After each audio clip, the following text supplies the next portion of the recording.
Guys welcome to my new mini blog. তো এটা হচ্ছে তারাপীঠের রাত্রিরের ভিডিও। এখানে রেডিও একটুখানি বসে তারপরে বেরিয়ে পড়েছিলাম যাওয়ার জন্য বাউল গান শুনতে। তো আমরা কি কারণে এসেছি সেটাই তো তোমাদেরকে বলা হয়নি। আমাদের বটতলা মাছ বাজার, তো যারা যারা চেনো ওখান থেকে অন্নকূট দেওয়া হয় প্রত্যেক বছরই। তো এই বছরও অন্নকূট দিয়েছিল। এটা সেপ্টেম্বর মাসের 1 তারিখ, 2 তারিখ আর 3 তারিখে দেওয়া হয়েছিল।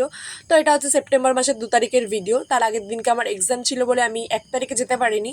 তো 1 তারিখের বাউল গানটাও আমি শুনতে পারিনি। তো এটা 2 তারিখের ভিডিও।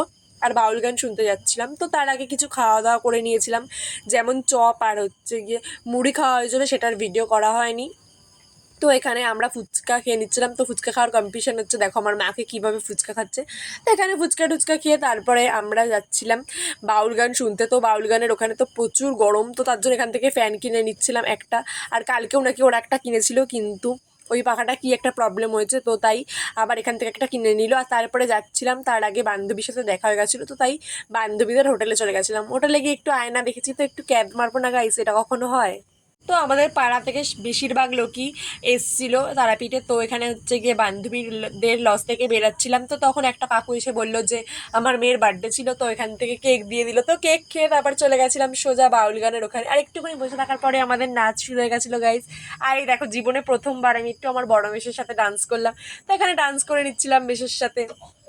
তো এখানে জীবনে প্রথমবার বলার একটাই কারণ, তার কারণ হচ্ছে গিয়ে ছোট্টবেলা থেকে আমার মেশোকে আর মামাকে দেখলে খুবই ভয় লাগে। তো যাই হোক, আমার বড় মেশোকে দেখলে বেশি ভয় লাগে, মেজো মেশোকে অতটা ভয় লাগে না।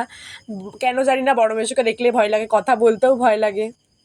তো এখানে আমাদের নাচ শেষই হচ্ছিল না। এখানে তো আমরা ভাঙাচোরা লেভেলের ডান্স দিচ্ছিলাম, যে যেমন পারছিলাম। তো এখানে বান্ধবীদের সাথে এখানে একটু নাচানাচি করে নিচ্ছিলাম।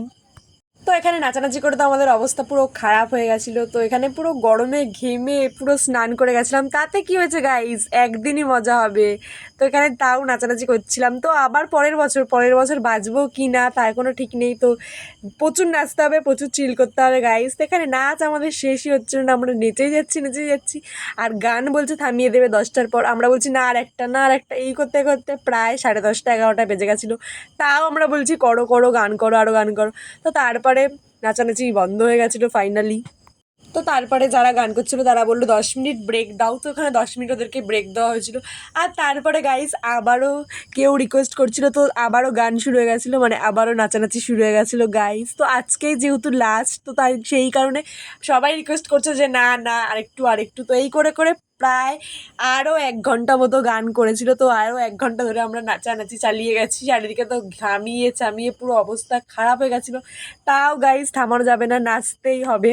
যাই হোক, এখানে মামাদের সাথে ডান্স করে নিচ্ছিলাম। আর প্রত্যেকবার এরকমই করা হয় যে আর একটা গান এই করতে করতে 1 ঘন্টা 1.5 ঘন্টা কাটিয়ে দেওয়া হয়। তো তোমরা তো এতক্ষণ আমাদের ডান্স দেখলে, তো ঝটপট কমেন্ট করে বলো যে আমাদের ডান্স তোমাদের কেমন লাগলো, আর আমাকে তোমাদের কেমন লাগছে কমেন্ট করে জানিও। তো তারপরে গান শেষ হয়ে গেছিলো, আমাদের নাচানাচিও শেষ হয়ে গেছিলো। আর তারপরে আমরা এখান থেকে হেঁটে হেঁটে যাচ্ছিলাম রুমের দিকে। আর মা, মিমি ওরা সবাই ছিল সামনের দিকে, আর আমরা দুজন পেছন দিকে, মানে আমি আর বাবা পেছন দিকে ছিলাম। আস্তে আস্তে হাঁটতে হাঁটতে যাচ্ছিলাম। তো তারপরে রুমে গিয়ে এখানে রুটি আর হচ্ছে গিয়ে মাটন নিয়ে বসে পড়েছিলাম। তো যাই হোক, মাটনটা খুব ভালো ছিল, কিন্তু একটু ঝাল ছিল গাইস।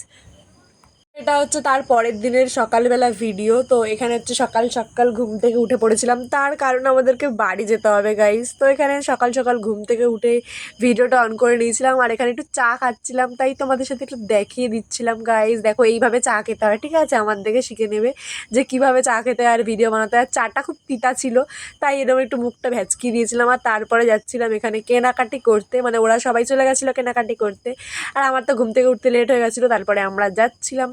তো এই যে আমার বদ্দি, আর এই যে আমার ভাই, এখানে মেজদি আছে আর মাও আছে। তো যাই হোক, এখান থেকে যাচ্ছিলাম। আর তারপরে এখানে আমি একটা আংটি কিনেই চলে এসেছিলাম, আর ওরা কেনাকাটি করছিল।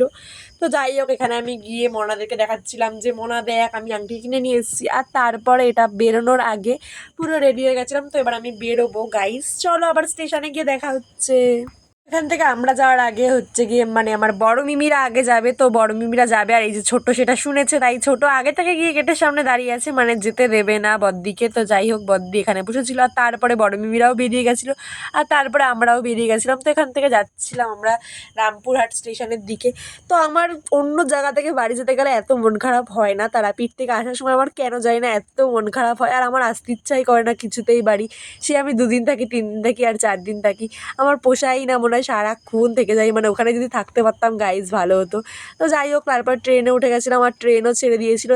আজকের ভিডিওটা এইটুকুনি। ভিডিও ভালো লাগলে লাইক কমেন্ট শেয়ার করে দিও। আর এদিকে দেখো ট্রেনে উঠেই আমার ভাইয়ের মুখ চালু হয়ে গেছে গাইজ, মানে কি বলবো, আর ট্রেনে উঠেছে চালু হয়ে গেছে মুখ। তো যাই হোক তারপরে এই যেখানে আমার বর চলে এসেছিলো গাইজ, তো বরকেও একটু দেখিয়ে দিচ্ছিলাম আর তারপরে পেয়ারা মাখা নিয়ে নিয়েছিলাম। তো যাই হোক আর বেশি বড় করবো না, এমনি অনেক বড় হয়ে গেছে ভিডিওটা। তো আজকের মতো ভিডিও এইটুকুনি। ভালো লাগলে লাইক কমেন্ট শেয়ার করে দিও। বাই, আবার দেখা হবে নেক্সট কোনো মিনি ব্লগে।